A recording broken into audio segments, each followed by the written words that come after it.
मकर संक्रांती 2024 14 की 15 जानेवारी पुण्यकाल मुहूर्त महापुण्यकाल का समय। या दिवशी काय करावे काय करू नये आज आम्ही या व्हिडिओमध्ये सांगत आहे। 2024 मध्ये मकर संक्रांतीचा पर्व किती तारखेला आहे, महापुण्यकाल मुहूर्त, व्रत, पूजा विधी आणि या दिवशी काय करावे काय करू नये। हॅलो मित्रांनो, स्वागत आहे माझ्या चॅनलवरती ज्याचे नाव आहे AM तेजस मॉम विगो। मकर संक्रांती प्रमुख पर्वामधून एक आहे। या दिवशी सूर्यदेव मकर गोचर राशीमध्ये प्रवेश करते। सूर्य मकर राशीमध्ये परिवर्तन संक्रांतीला करतात।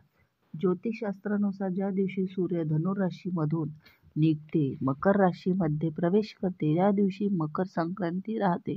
त्या दरम्यान सूर्य दक्षिणायन ते उत्तरायण होते, त्यामुळे त्याला उत्तरायण पण म्हटले जाते।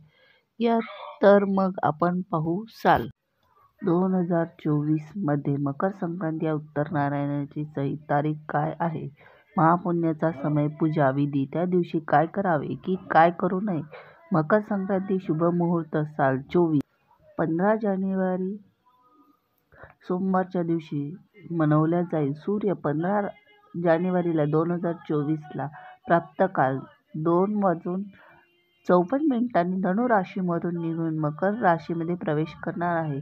मकर संक्रांतीला पुण्यकाल मुहूर्त 15 जानेवारी प्रातःकाल 7:15 पासून संध्याकाळपर्यंत 5:46 पर्यंत। संक्रांतीला महापुण्यकाल मुहूर्त 15 जानेवारी प्रातःकाल 7:15 तर 7:15 पर्यंत 9 वाजेपर्यंत। शास्त्रानुसार मकर संक्रांतीच्या दिवशी सूर्य आपला पुत्र शनी या राशीमध्ये मकर मध्ये प्रवेश करते। मान्यता आहे की मकर संक्रांती पाण्यामध्ये काळा तीळ आणि गंगाजल मिळून स्नान केल्याने कुंडलीमधील ग्रह दोष दूर होतात, सूर्य आणि शनी दोघांची कृपा मिळते।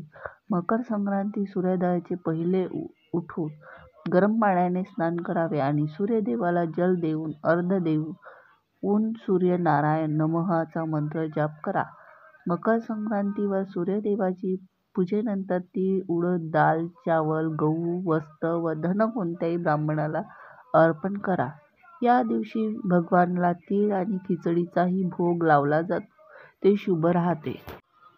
मकर संक्रांतीला काय करावे काय केले पाहिजे ते ज्योतिषशास्त्रानुसार मकर संक्रांतीला सूर्यदेवाची उपासना करणे विशेष महत्त्व आहे। या दिवशी सूर्यदेवाची पूजा केली जाते।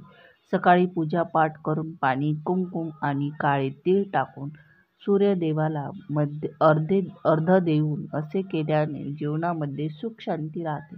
मकर संक्रांतीच्या दिवशी गंगा स्नान करणे।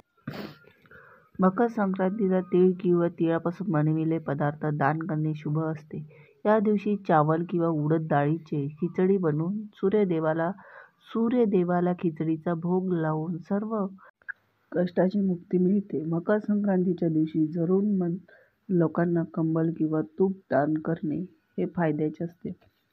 मकर संक्रांतीवर काय करावे काय करू नये, शास्त्रानुसार मकर संक्रांतीच्या दिवशी तामसिक जेवण सेवन करावे। या दिवशी कांदा लसूण नाही खायचे। या दिवशी घरी येणारे जरूरतमंदाला खाली हात पाठवू नये। संक्रांतीला दिवशी बिना स्नान आणि पूजापाठ केल्याशिवाय अन्न ग्रहण केले पाहिजे नाही।